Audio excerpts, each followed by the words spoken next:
Hello lovelies, and welcome to today's video, the first one for 2023. My name's Alya and I'm so glad you stopped by. Today we're talking about eye injuries and what do you do. I hope you stick around to learn about what I would do and what kind of first aid or first response I would recommend.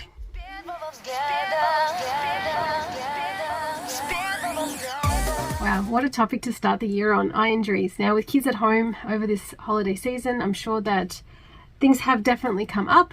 How could they not? My own son had a very sore eye just the other day, and yeah, I just thought it was a really great opportunity to discuss with you guys how I decide how serious things are and how I act upon them. So here we go.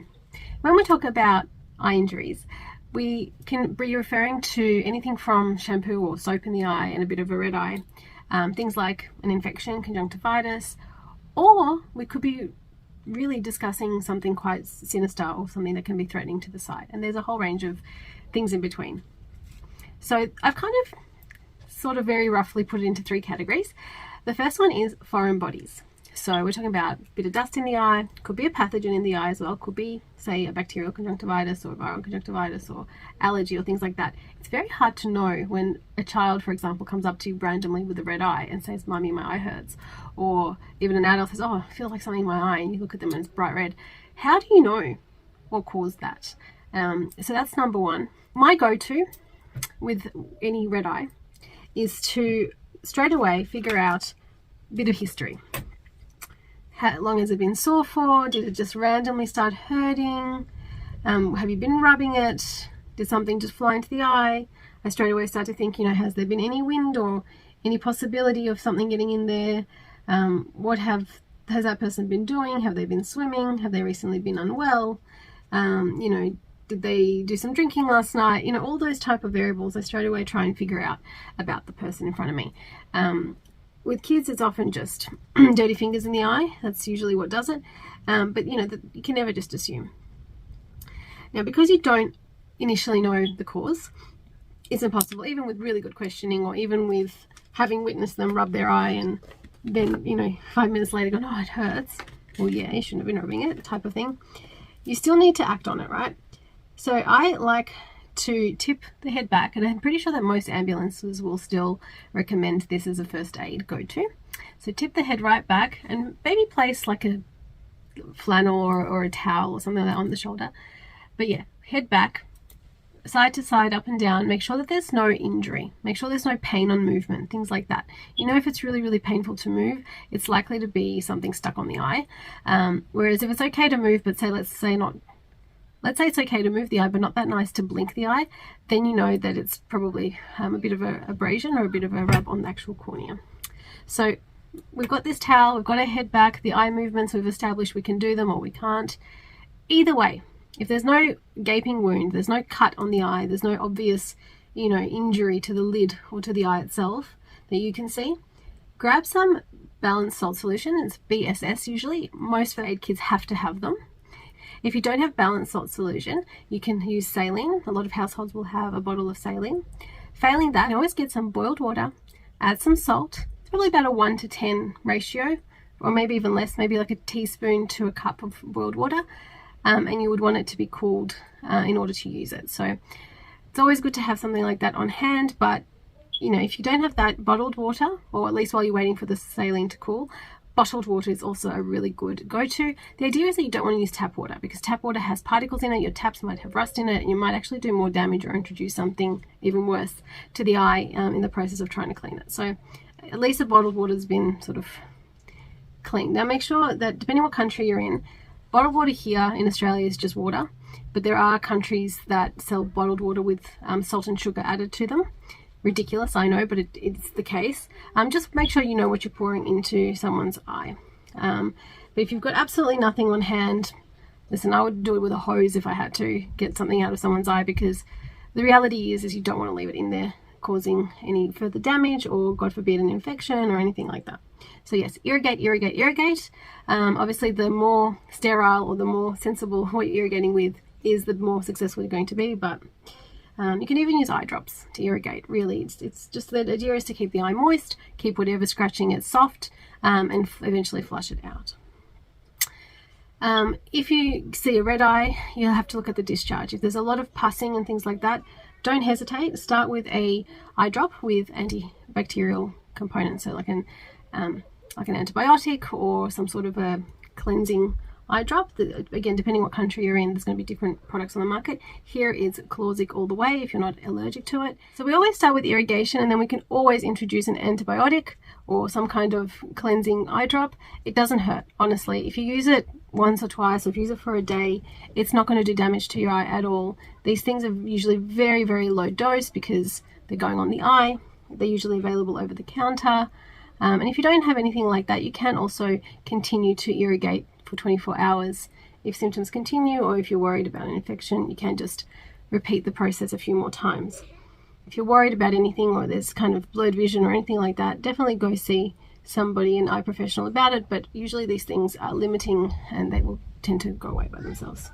Now, blunt force trauma is the one that I'm most fearful of, because a lot of the time it doesn't have any warning. It doesn't have any kind of symptom as such. Obviously, you know you had the trauma, you know something hit you in the face or the eye, so you know it happened, but that's about all the indication often that you will have. And also the other thing is that blunt force trauma usually leaves a bruise on your skin of your face, for example, but it doesn't let you appreciate what's happening with your sight, because a lot of the time it might lead to swelling wherever you were hit. For example, car accidents, you might have abrasions and things like that concealing the eyes, and then you won't even know what happened to your vision until the swelling has gone down, by which point a lot of time may have gone past.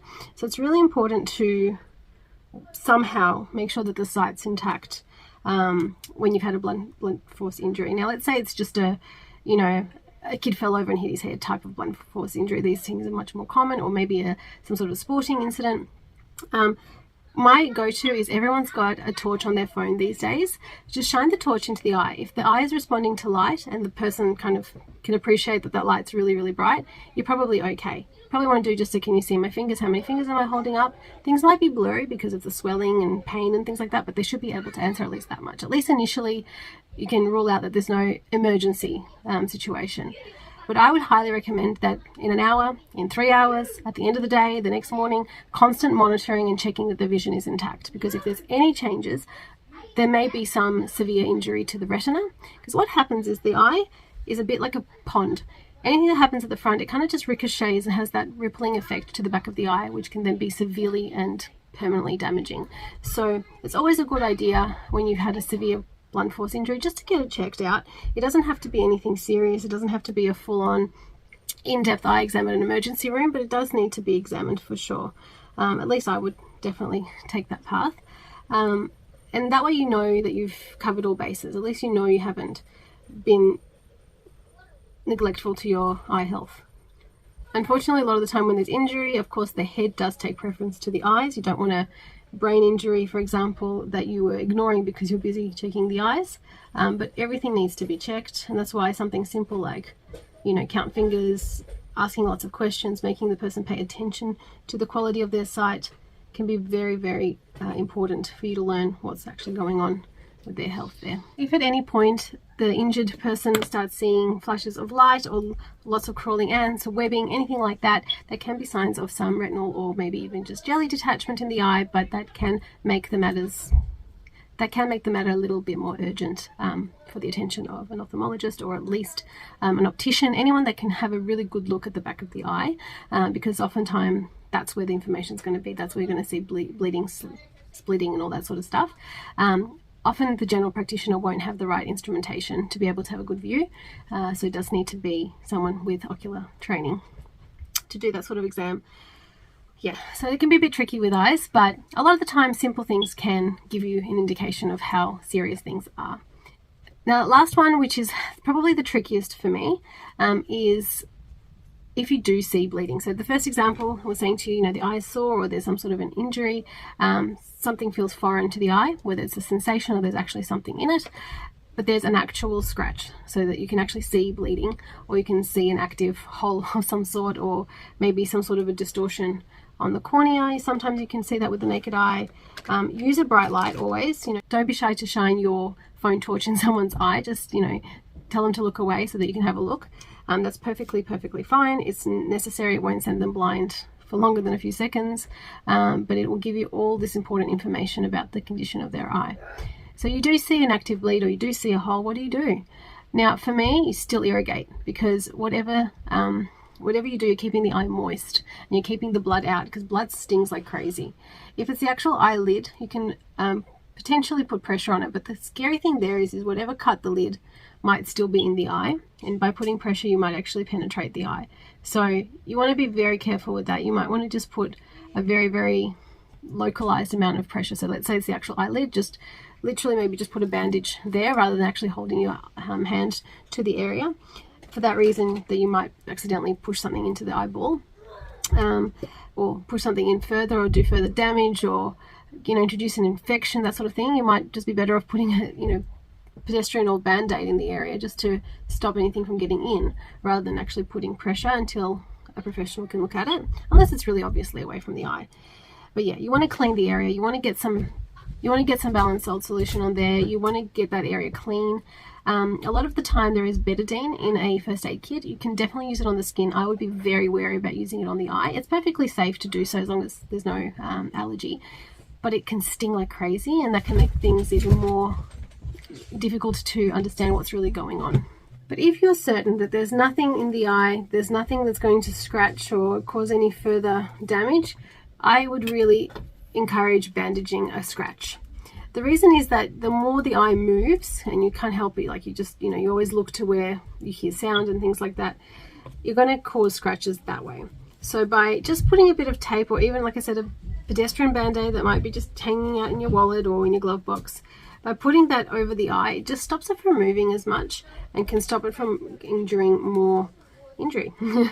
And that way you can sort of reduce the amount of stuff going in the eye, air, dust, pathogens, so reduce risk of infection, but also you're just stopping the eye from actually moving. And that's so important. And this is of course after you've cleaned it as best you can under your conditions. If you can't clean it for whatever reason, there's nothing, not even a bottle of water around to flush the eye out with, that's okay. Just hold it in place as best you can, or encourage the person just to try and keep it closed, for example. That's also one way to do it, until medical attention can be sought.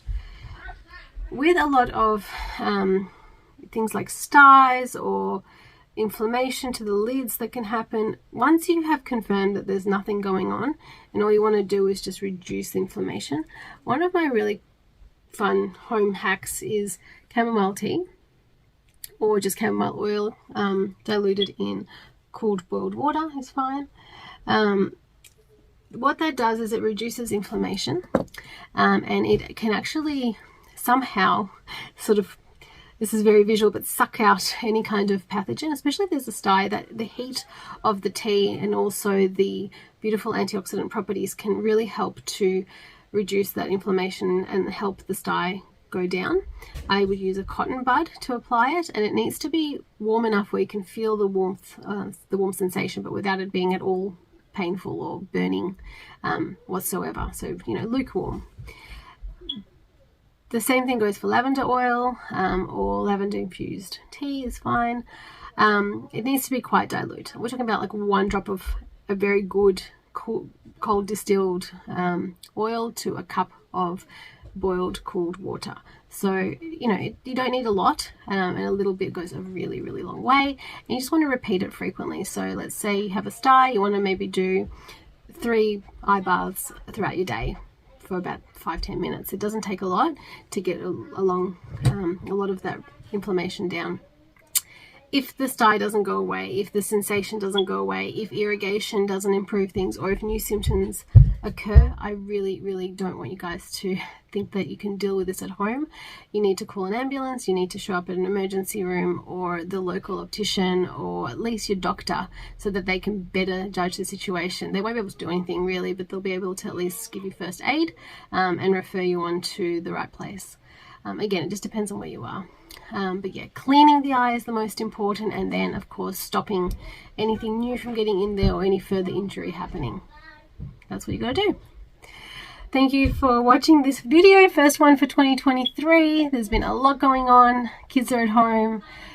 Everything always happens at once, and thank goodness for all the blessings of all the busyness and all of the important work that I get to do, and then I can bring some of that to you guys. So thank you for coming along. I hope everybody had a great festive season and a really happy new year, and I can't wait to bring you more videos like this year. So don't forget to subscribe, and definitely follow me on Instagram to see what's going on a little bit more. There's definitely more variety on Instagram, so definitely follow me there. And with all of that said and done, keep safe, keep your eyes away from any blunt or sharp objects, and I can't wait to see you on the next one. Bye!